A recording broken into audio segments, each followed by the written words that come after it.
Talk Radio. Had enough of the been there, done that ideas? Tired of too much talk and so little action? Rewind now and welcome to Transformation and Change Radio with Dr. Kathy Obear, where the vision of true equity, inclusion, courage, and purpose meet powerfully. Dr. Kathy delivers with dynamic, engaging conversation and the most authentically brave dialogue on air today. This hit show will challenge you to explore current issues of diversity, equity, and inclusion, and deepen your capacity to choose courage to speak up to greater inclusion in everything you do. Fasten your seatbelts and accelerate your effectiveness to become a powerful change agent in your life, community, job, and society. Imagine true equity and inclusion and get the tools to really manifest your vision. No frills, no fluff, just really powerful, good stuff. Transformation and Change Radio starts now. Welcome back to Transformation Change Radio with my delightful dear friend and co-host, Dr. Becky Martinez. I'm Dr. Kathy Obear. We're excited you joined us. Today, we're going to mix it up just a little bit because we've been looking at issues of class and classism with guests for 6 or 7 months now. Mm-hmm. Yeah. And what we decided kind of this halfway point through the year is just take a pause and talk about, for folks that have been listening, what could you do for workshops and trainings if you feel ready or you want to start doing things in your organization. And then towards the end, we may personally share what we've learned and impact from actually being with each other and guests in these first 3 months. So Becky, so excited to have this time with you. Yeah, it's been awesome to have guests, and it'll be good for, I think, me and for us to talk through some of the pieces that have struck us, or like, what would sessions look like? What does integrating work around social class identity, class and classism look and feel like, and some of the maybe more pragmatic ways to have it happen in our organizations and in our families and in our everyday lives. So it's not just at the workspace area, because for me, and as I think about identities, often, they are in every aspect of where we navigate the world. And for me, classism is always such a huge piece. Class and classism is always a huge piece that I'm often thinking and feeling. So I love that. And so as we talk about activities or reflections that people can do, you can do it individually. And as you said, you could be somewhere outside of an environment and just say, and then ask a question that we're offering today. So take good notes, everybody, and also you can re-listen to it. But particularly if you're inside organizations, I'll bet you'll get lots of ideas for strategies. And so the first thing that came to me as I was thinking about this conversation, Becky, is leaders may not be willing to do this work. Invest.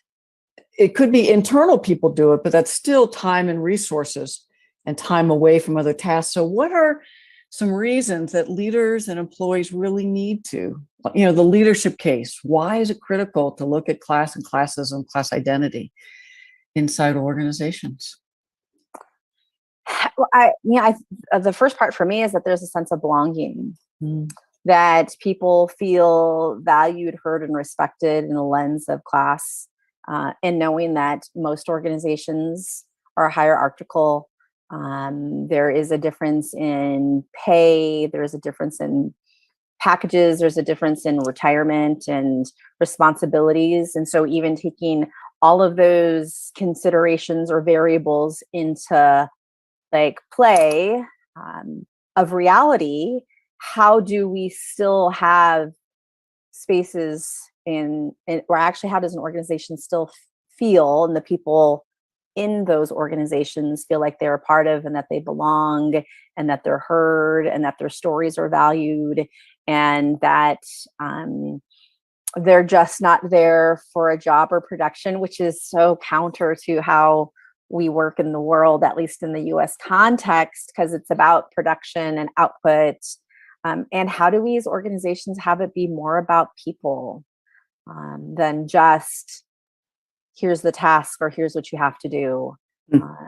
It is here's the job responsibilities and what you have to do. And we value who you are for feedback. We value who you are from your story. We value who you are and what your treatment is, what the language is that we use, that we don't create a imbalance or a difference because you may not have a degree or you may be doing this particular type of job. Like, how do we have those people matter in our organizations?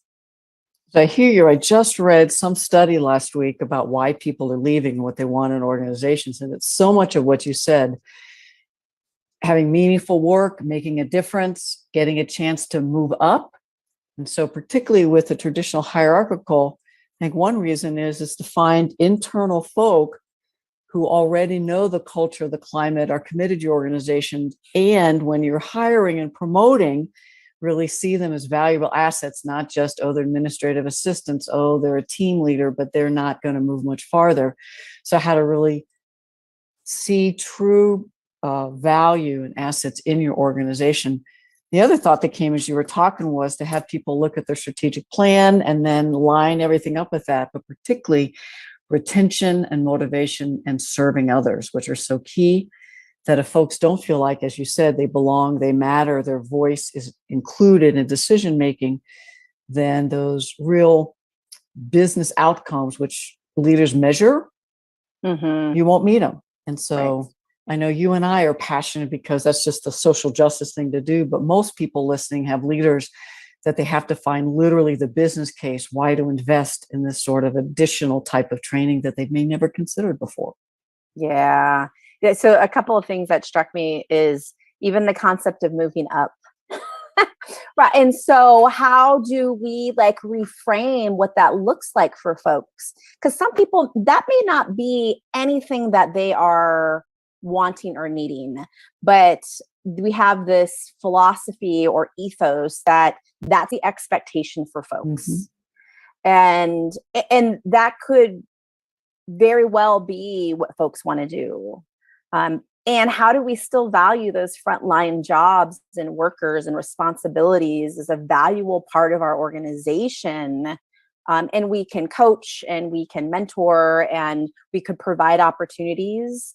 And if they don't want that, like if they're like, I'm cool where I'm at because it is the place where I need to be, how do we not shame them or devalue them that they're not going up in the organization? So even in this class space, like paying attention to our language of what is valued and who is valued, and does up mean more value? Oftentimes it does. And so how are we finding value, professional development, opportunities to have access and input in meetings, and they may not want the title to lead it, but they want to be able to provide, to have space to be able to have their voice heard. And that as often doesn't happen in lower.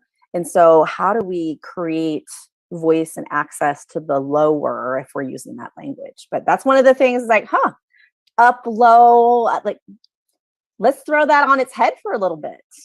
I know. And so as we're trying to get leaders to think why this is important, if they look at their data, why people are leaving, why they're staying, how they feel motivated to stay, would get to a lot of what you're talking about. And in this context of 2.5 years of pandemic, I think many people are motivated to earn more money, whether that's a different job in the organization or we look to share resources differently in organizations.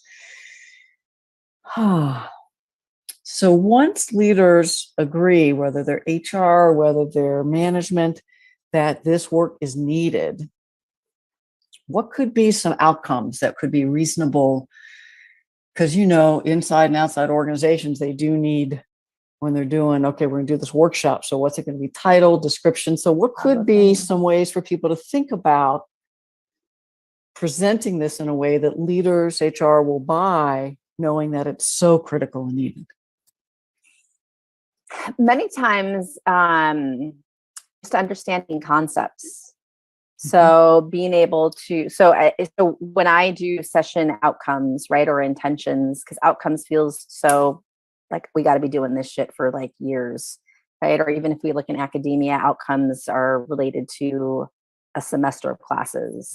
And so so I have shifted to what are our intentions of the session, and almost everyone, like two of the ones that I always put is to learn concepts around related to capital, for language purposes. Like, okay, so yes, class is about money, and class is so much more than about money. So how do we talk about the various forms of capital and present those in ways that folks can hear them and understand them? And so relating so here's like the conceptual framework of social class identity. And that broadens it, because oftentimes when we say class, many people go to SES, so income. And for our work on this show and my work in the world, it's so much more than just money. And money is important. Retirement packages are important. Like, I got to pay my bills. I want a savings. I want health insurance. And so like those should be baseline.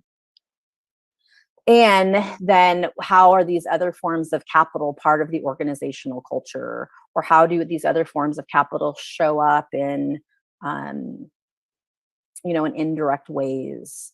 And so just from a concept lens, here's language. Here are these different concepts. Here's how they play out in everyday lives and everyday cultural lives. And so then being able to give some story behind those forms of capital, because so many people get to these sessions and they just think money, and then even explaining what that money looks like, right? And so if they're just like focusing on the financial or economic capital pieces of it, let's talk about it from a systems perspective around power, privilege, oppression.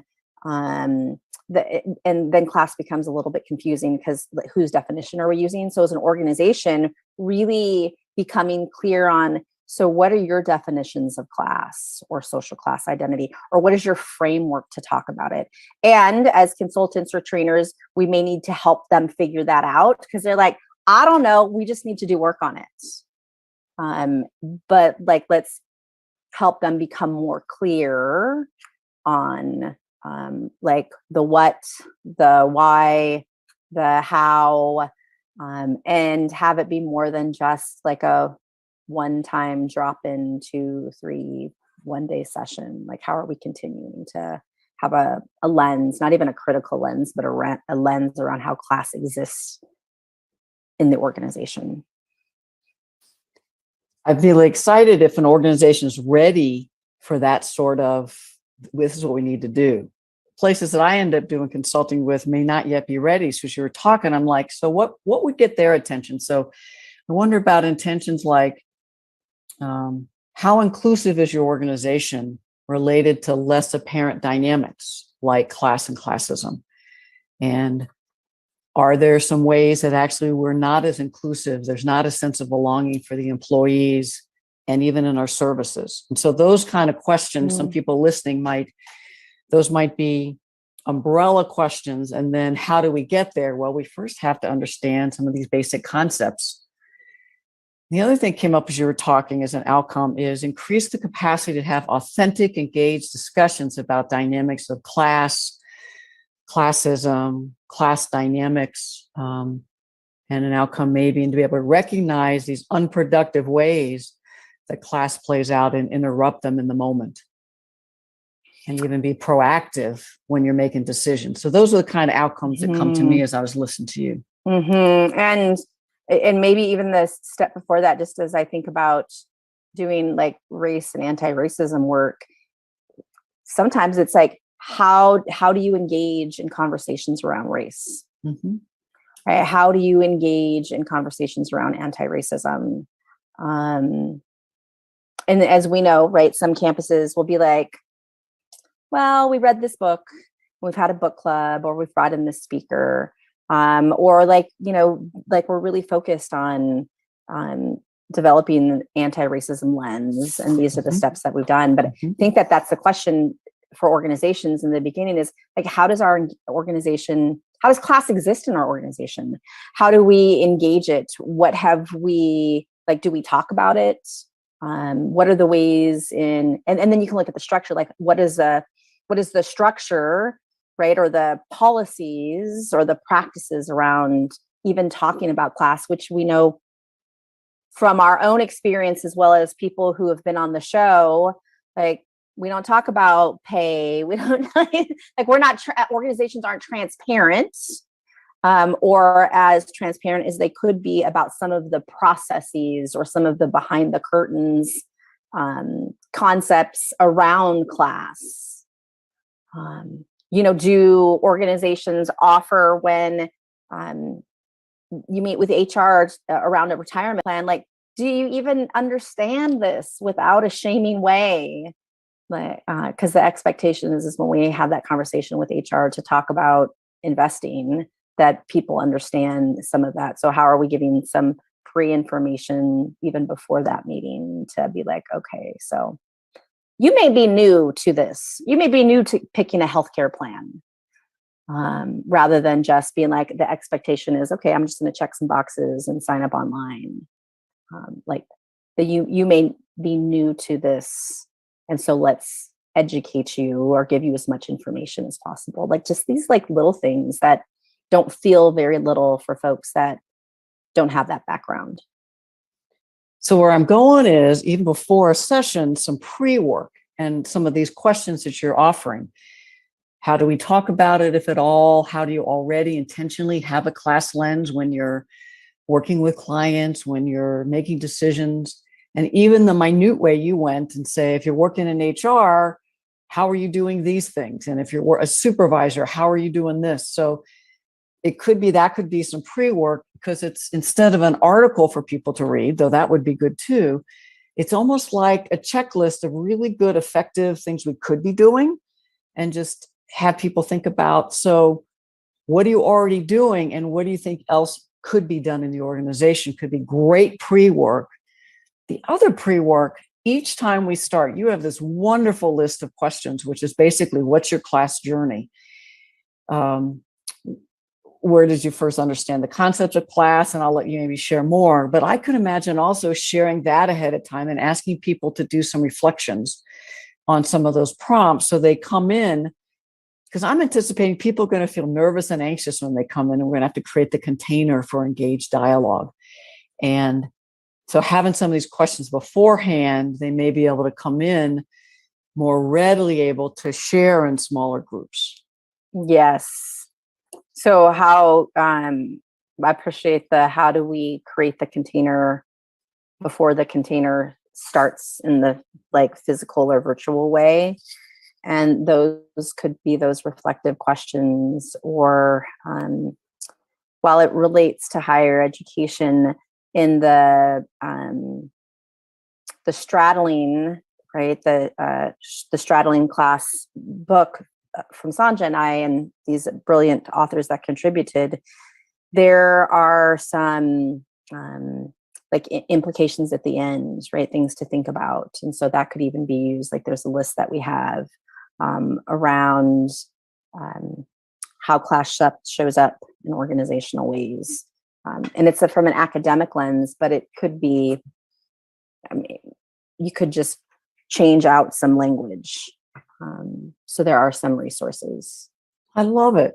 The other thing is, if people do have that book or can make it available, people could read 1 or 2 chapters that relate to their life experience. So folks grew up poor, working class, middle class, white collar, professional class, upper middle, uber rich, and there's probably others in between. So they could read some of those. Now, the other thought as you were talking, there's so much about definitions that having people read them beforehand or have access to them might have people kind of, okay, I knew some of this, I just didn't have the word for it. Almost like at the Social Justice Training Institute, we ask people to read several pages of racism definitions beforehand, so that there's a common knowledge.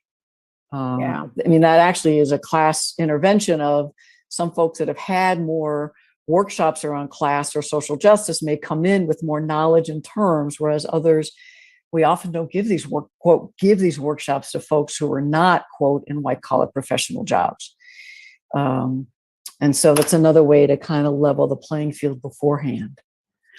And I think even then that pre-work, so as you were talking, it would be critical to have something to say as you read this article or as you think about these questions. There may be some feelings of shame or guilt or embarrassment that come up as a result of it. And that's one of the pieces that we can engage in these sessions. Because what I would imagine, and this is an example for me, is I was going to SJTI when I was a youngin, and I was, I think the book was, it's on my shelf somewhere, like Working Class in America. I think that was the book. And so I'm reading this on the plane to go to SJTI, and I was like, oh shit, like this is parts of my family's story. And then I had this like rush of feelings, and I'm on the plane and I'm crying, which I'm fine with. And but I think to disclaim or to let them know some stuff may come up as you even just read these definitions or this article, and know that that is an okay thing. In fact, that's what often people experience, whether it's folks that grew up wealthy or owning class and feel this sense of guilt or even arrogance, right? Or folks that grew up poor who feel guilty or who feel embarrassed or ashamed. And so how do we let them know that these feelings may surface, or it may bring us back to when you were 5 and you didn't have electricity, or you were 5 and you went to a country club. Have that be part of the process. So good. I had a flash of literally you doing a couple welcome videos that people might be able to have access to. Just a welcome in general, and then here's some of the pre-work we want you to do, and here's what could come up. I also had a vision of one, maybe you and someone else doing, and then we want you to reflect on these class pre-questions. What's your class story? And here's a straddling working class, now middle class, and here's someone kind of middle class, now upper middle. I mean, so I just wonder, even if they're 5 and 10 minutes, that people can opt into if they want, as they learn differently. Yeah. Mm-hmm. I love that idea. One, because it brings the content to life, so to say.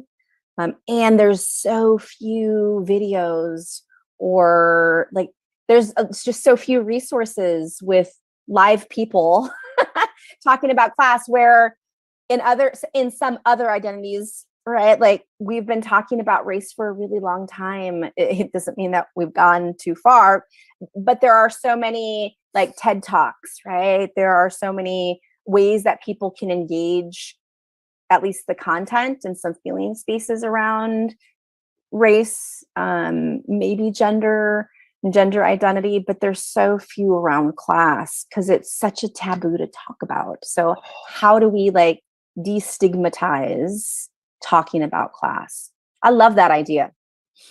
And so folks are listening, we just have a few minutes left. Becky, what if we highlight some of the questions? Because I'm envisioning literally the in-house facilitators could each do kind of 10 minutes of their class journey, get a couple leaders to do theirs so that they have 4, 5, or 6 different class backgrounds. And we can offer a few now, and maybe after we come back from break, offer a few more of what are some of the prompts that either in these pre-videos as well as in the session, people could do journaling around, and then affinity space to share. So what are some of the ones that you think are just wonderful? Well, the broad base, what's your class story? But you can get to more specifics. Like, so what were some markers around class when you were growing up?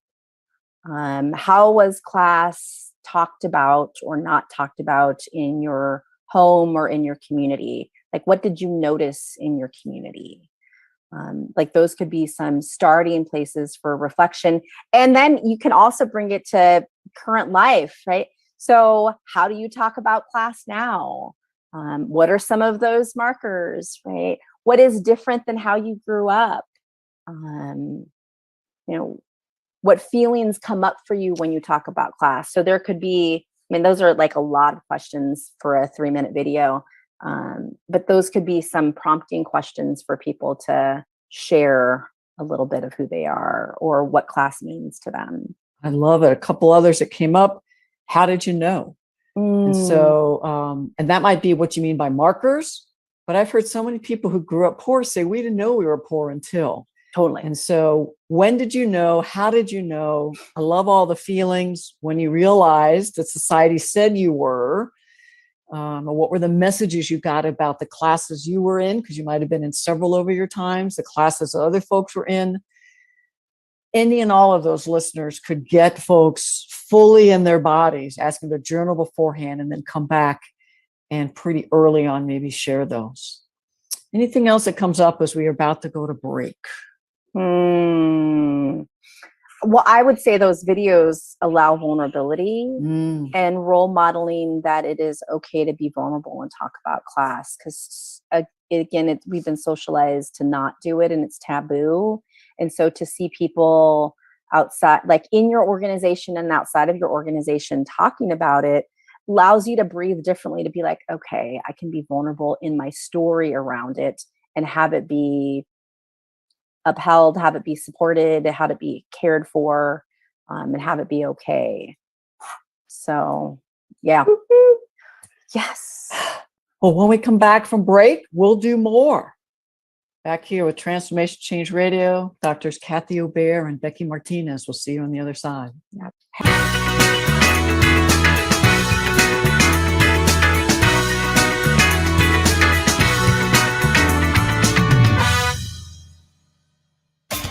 Tune into 3 Things I've Learned with Susan Dolce every first and third Tuesday of the month at noon Pacific, 3 o'clock Eastern on Transformation Talk Radio.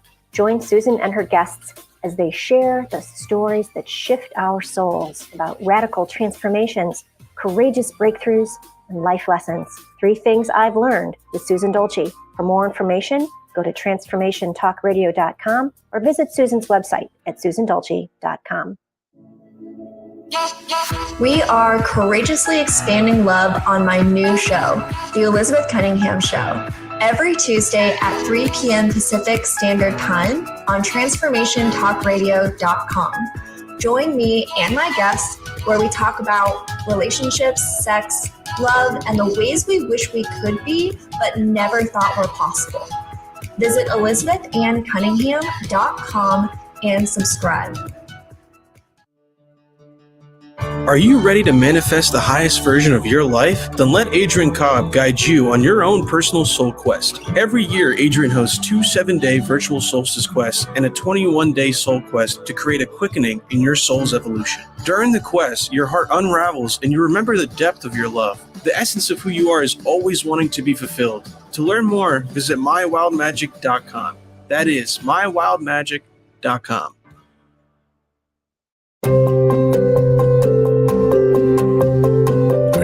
For answers, gain clarity on what is currently happening in your life, reveal how your past is influencing your life experience. When you find the answers you are most hungry for in your life, you will gain inner peace and outer abundance.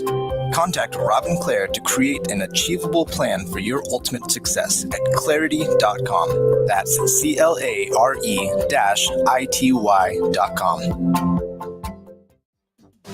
Champion Your Life with me, Leanne Champion. First and third Wednesdays at 1 p.m. Pacific Time on TransformationTalkRadio.com. That new gym membership might help you get fit, but what about emotional fitness? Jump into the rushing waters of personal growth. Don't waste another minute feeling unfulfilled. Visit championyourlife.com and let's do this together.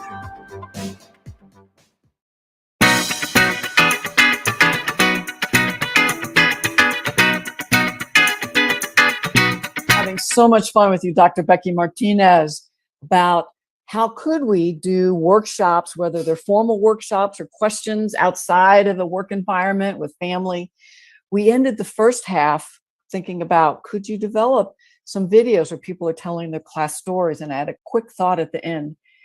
Could you imagine if folks who are leaders doing this, HR, some of the facilitators also talk about their personal passion for creating a much more inclusive, equitable disrupting unproductive classist dynamics. And also say, and here are 3 areas I think we need to look at, because in our organization, we're not there yet. And have some of the people with positional power, class privilege in these videos stay early. I'm concerned about our pay. I'm concerned about actually how our discipline system works. And I'm concerned about our hiring, that maybe we are classist in our hiring. And so those are 3 big areas I want us to look at moving forward. So yeah, and I would it would be lovely too to have leaders say, this is what I struggle with. And we also want to look at like how people are treated based upon title or where your office is located, if you have one.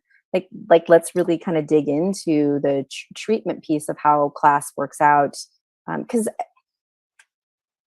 we have pay, right? Like we have pay and positionality. We're not getting rid of that. I don't see organizations getting rid of that. I've seen some organizations shift on, what time off looks like, what compensation looks like for organizations that are not higher ed that do sabbaticals, right? Like those things I think can be really critical. So it could be a sabbatical regardless of what your position is. How do we look at like pay equity pieces? So I think that that's all important. And how do we like treat people that they are just as competent and skilled? Like let's talk about treatment of employees. Yeah. So if you've seen these workshops, privileged, marginalized, I'm going outside because most organizations have folks with class privilege way up here and the continuum, and folks who have less class privilege and positionality are almost invisible in the organization. So as you're saying, some organizations have made it more fair and equitable and gotten so that we're shrinking down the hierarchy and the resources and the respect and treatment. So all that could be and have people come in and we welcome and outcomes and engaging agreements and all those good things we do. And then some warm-up activities, how you feeling about being here, hopes, concerns. And then pretty early, I'm guessing, Becky, you have folks do the class journey that we talked about towards the end of the first half. And my memory when I went through a workshop is we journaled, and then we went into similar class affinity spaces to share this. And we were in there a while, or with 3 other people who, in my case, would have been grew up middle class, white collar professional class. And then we told our stories. What are some other ways that you have people doing that kind of class journey before we get to like definitions and stuff? Yeah. Sometimes, so give them the prompts with some of those things that we even talked about from the video. So you could even use the prompts from the video to have then folks answer if they already haven't. And sometimes get them into mixed class groups, sometimes not. So the sticky part, right? And I think it's changed a little bit, at least from when I started doing, like being a participant in some class related activities, is the space of straddling class has become an identity. And so, do you want to talk about, I think like it's delicious and delightful. Like, let's talk about class of origin. And then now let's talk about current class. And so where people shift and what that means. There is an activity that is for me, it's a heavy hitter and it's so good and it's so difficult, is like line up and like of how you grew up around class. And so then you it's awkward and uncomfortable and people are like, oh my gosh, I can't believe I have to do this. And it gets down to like these, as you said, some folks don't know until their referent group changes. Right. And that's what I love about Lou's work. So around social class worldview talks about like, you don't know until there's a different framework. And so for some folks that happens at their first job, or that happens in college, or it happens, when they change neighborhoods or get bused to a different school. And so you have one particular lens and this is how I think all of it is, right? And then you go to somewhere else and you're like, oh my goodness, whether it is there are people who are struggling financially or that, are experiencing homelessness or hunger, or there's like people who have yards and get to play in different ways. And so, so that activity like allows for some really deep conversation that brings up a lot of stuff. And then you could do the same activity, right? So what about your current class of origin and how you would line up? And that shit can rock your world, because you may have been on one side of the activity or the line, and then that shifts completely. And then you just got to talk about, so how does this impact you? And how does this show up? And what is the meaning that you make? That's one that I really like to do. Sometimes you can do, like just get into a pair. So you can get into some more depth and it's not as vulnerable for a lot of people. Sometimes one-on-one feels even more vulnerable for folks. There's checklists that you can do, and then pair up with somebody. So there's different ways that you can engage in that. But those would be some of the strategies that I use. And people, as you said, will stay in those stories for a long time, because most people, it's the first time. They could be 57 years old and it is the first time that they've talked about that. And I've had people that are in deep emotion, just crying or still, because I've never, ever talked about this. So folks listening, if you don't facilitate these ideas, you can share with folks who are experienced facilitators who then need to do classism workshops as participants, and also be able to create a container for holding emotion and being with people who might hit some hot buttons to trigger and be expressing emotions, or be in emotion and not expressing them, because most folks. And if what we're going to, you're like, whoa, my organization, then you could do a class lifeline, which is similar, but again, pre-work, just have people from 0 till now. What were your class, and literally draw a class journey, which is kind of like a class story, but they're drawing it, and then they could bring it.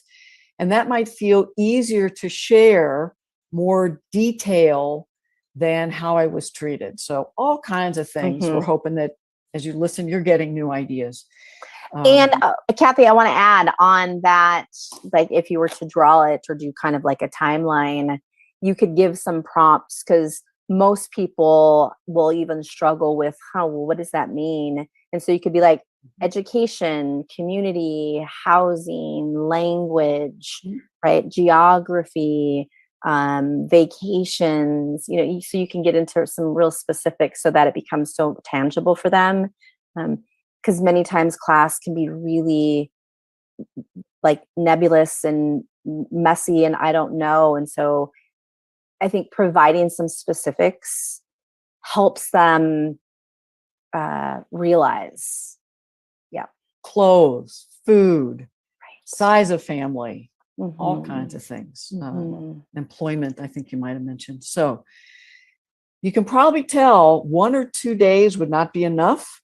And what we've already outlined might already be 3 or 4 hours, or you can break it up into a couple where they're doing some getting to know each other, coming in, create the container, begin to share class stories. The next time, maybe more class stories with homework in between. Anything's possible. At some point, doing concepts and definitions. I know Becky has really talked about it earlier. What are some ways that people could help others learn those in a workshop or a sitting at lunch place? I imagine sitting at lunch space. Thanks for bringing that up. And so maybe there's some prompts or pre-work or something around various forms of capital. So one, what are the definitions of class? And the strata, and that's where it becomes complicated, because whose definition are we using? Are we using it from the government? So becoming more clear in your organization around like what definitions are you working from. And I would advise that you work from definitions that are beyond the economic government one, or you're going to be stuck in an SES or economic financial capital space, and broaden that. Please, like, use a brush stroke on class. Don't let it just be one particular color or one particular stroke. And then you have these different forms of capital, right? Social capital, cultural capital, academic capital, language capital, financial, economic capital. Somebody, couple, I don't know, brought up emotional capital. That's good. And I was like, oh shit, I didn't even think about that. So like that, I'm adding to my way to engage class. And then, you can give some examples of how those play out, or give an example. I think academic capital, we know degrees, where our degrees are from, what our degrees are in. And that is often weaponized in academic settings and in some organizations. And so depending upon the industry, really thinking about how do we weaponize academic capital. And then you have like language. Like I noticed that I have said probably 4 curse words in the last 45 minutes. And how does that even land on the listeners right now? Like, is she supposed to, like, is it okay if she says shit? Right? Like, if people, how do I integrate, like, how do I pay attention to language and what I think of people when they say certain things? I mean, it's usually curse words, or maybe slang or jargon. And how does that show up organizationally, and who's listened to or not listened to? And then, social capital is very much like who I'm having relationships with, right? What are my like mentoring or informal relationships with folks, networking? Cultural capital is the information that we know, like how do we know things? And what is it that we know, and what's valued in regards to knowledge? So, and then you can have them like, okay, so talk about this. Like, how does this play out in the organization or your unit, or as a supervisor or as a leader? And sometimes it feels more safe to have that conversation in levels. And I don't want to say safe, like, I don't want people to be uncomfortable. But like, you may be able to get some, like, similar to race, like get into some affinity space in like positionality in your organization, and then be able to do a cross class. Yeah. Because if we expect the cross class to happen soon, that shit's almost impossible, and it does not go well. Yeah. And folks with less class privilege and classless experiences in their lives actually get the brunt of it. And I would think that would the harm cost. When you're talking, have you ever heard, life experience capital, common sense capital? Have you ever heard of those? I have not. I just made them up. They're probably somewhere. But here's what I was thinking. All the ones you named, how I grew up, and then my elite education, I had access to all those, not as much as some others. But I'm thinking of most organizations, 60, 80% of the organization might be folks who grew up poor working class and might still be in jobs that are not paid much more than 40, 50,000.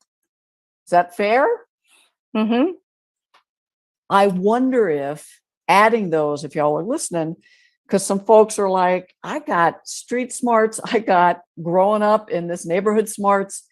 And if they're in affinity space, to say, I may not have academic or social capital with the leaders, but I know the people we serve because I'm in the community with them, and it's not valued in organizations, but I have all kinds of capital this organization could value better, and I could help this organization be more successful if we did the kind of life experience. So that's why I got there. Well, and that actually, Kathy, fits very nicely and appropriately into cultural capital.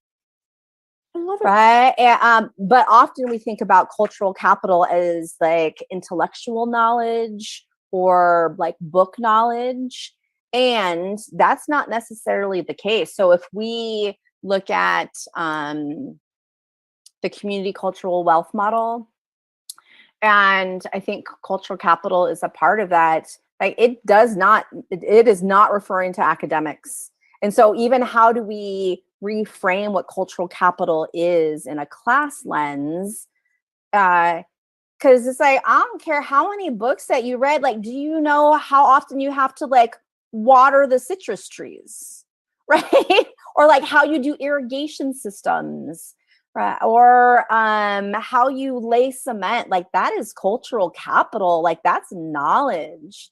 And depending upon where it's valued and how it's valued. So like, let's think about that. Like, I don't know how to systematically like be as most efficient to clean a hotel room. And like, how do we value that as cultural capital? So I would say that like, let's reframe and put some more depth into these spaces of capital. And so what you just described, concepts, definitions, affinity space, come back, share, how does this play out in organization, could be a whole nother chunk of it. 2-4 hours. Just breathe, y'all, if you're listening. This is not a one and done. That's what capitalism says. I'll bet most people want to get to, but what do we do if? But all that we've done so far helps people be more successful to recognize classist microaggressions at the interpersonal level, in the culture and the climate. When someone says, you know, their genes were a little tight, that we just can't hire them. I mean, so those kind of comments and hiring. And so what are some ways that we can raise people's awareness of the thousands of types of microaggressions that happen that are negatively impacting people, particularly with less class privilege and less kind of status in an organization or in society? Ooh, I mean, there's so many microaggressions that are connected to just the word and definition of professional and professionalism. And so, like, let's really interrogate just that word and the expectations of people to show up professional. How do we define professional? Even this morning when I woke up, I was like, oh, it's hot because it's 103 here. I'm going to wear something that doesn't have sleeves and my tattoos will show. And what are people holding around that? But, you know, I'm on this show and I'm introduced as Dr. Martinez and people have my credentials. And so that balances out these tattoos, and these tattoos are fairly safe because they're pretty and they're butterflies and they're flowers. And so that's going to be received different than if it was like old English letters or something like really harsh, or that people connect to prison or gangs or right. Yeah. And so like, how do we talk about like, so I think microaggressions all the time around tattoos, around what folks wear, what's appropriate, how people talk, how we talk with them about how they talk. But yeah, so professional, so much microaggressive behavior happens just with that particular word. One of my shortcomings is I like to do everything at once. And so when I hear you, that could be how you start, right? Right. What does professional mean and how is it used here that could keep some people out and some people in? Another couple ideas is people could Google classist examples and just start your own list. And you could create your own. There are organizations that actually have handouts like Class Action and others, so you don't have to recreate the wheel. So you might find them. But I was wondering, if your organization is large enough, could you do a anonymous survey? Say, what are the kinds of comments, actions? How are people treated based on level and title and position? What's the unwritten rules of the organization? What's the climate and culture like for people that might have a relation to your status, your position, your class background? And just see what you collect up, and maybe have some folks that can be trusted to say, I'm going to collect them up and just turn them into generic situations that could be, here are 10 situations that people said happen here. What would we do if? When these happen, what could we do? And so that could be 2 to 3 sessions And to be honest, that would get people, what about this and this? So if you've ever done a racism workshop with me, I literally have 3 or 4 pages of common racist microaggressions that I have people read as pre-work. To be honest, I like long lists, and I might be creating one around class and classism. But for folks that are like way too much, something like that. And then what could you do if, and some practice to get the speaking up. We just have 5 minutes left. Anything else on this before we go to systemic a bit? Well, I think so. What I loved is you said I'm a list, like I love lists. And I also think that that's some classist shit right there. Tell me more. Right? So let's list all the things. And maybe that feels very academic, right? Which then can be connected to, and I love your long list, Kathy. So hear me, because I'm like, oh, I never thought about that. And I think that there's it can land on folks very I could think of some of my cousins who are laborers, and they'd be like, I don't want this damn list. Right. And so how do we think about that? Right. How about this? Who is the list for? Love it. That's yes. And so and that's, yeah. So that just came to me now, who is the list for? So these lists could be pre-work, but as you said that, I could imagine folks with more class privilege positionality will need lists. Because we don't know. Got it. Okay.